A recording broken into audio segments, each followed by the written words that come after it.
कई लोग ऐसे होते हैं ना जो मतलब मुँह खोल के सोते हैं, नाक से साँस नहीं ले पाते। तो ऐसा क्यों करते हैं वो?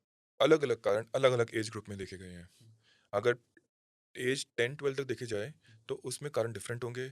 अगर एल्डरली लोग हैं, उनमें कारण डिफरेंट होंगे और मिडल एज वालों के भी कारण डिफरेंट होंगे। चलो अपन स्टार्ट करते हैं सबसे पहले बच्चों का।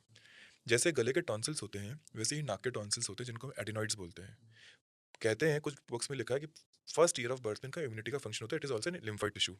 हुँ, अब वो नाक के ऐसे आगे छेद है, वैसे पीछे भी छेद होते हैं, जिससे साँस अपने फेफड़ों में जाएगा। हुँ, लेकिन नाक के पीछे के वो छेद के आगे बैठे हुए होते हैं एडिनॉइड्स। हुँ, 25% से लेके 100% तक के साइज़ेज़ हमने अगर करें तो 50% ब्लॉक, फिर 75% ब्लॉक, 100% ब्लॉक तक होता है। 75% और 100% ब्लॉक के अंदर जो नाक पूरी आगे से ब्लॉक हो गई है, हुँ, तो म बच्चे का मुँह खुल जाएगा, मुँह से साँस लेगा और खर्राटे आएँगे।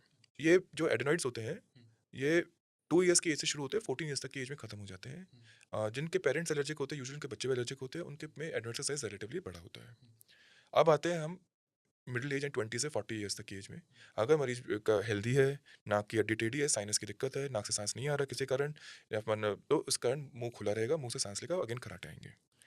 और ओल्ड एज के अंदर वापस मुंह खुलने का रीज़न ये होता है कि आपकी जो मसल्स या नसें होती हैं गले के अंदर की, वो विद एज उनकी जो टेंसाइल स्ट्रेंथ होती है वो कम हो जाती है। जब सोते हो तो मुंह अपने आप खुल जाता है, डीप स्लीप में जाते हो तो अपने मुंह खुल के सोने लग जाते हैं।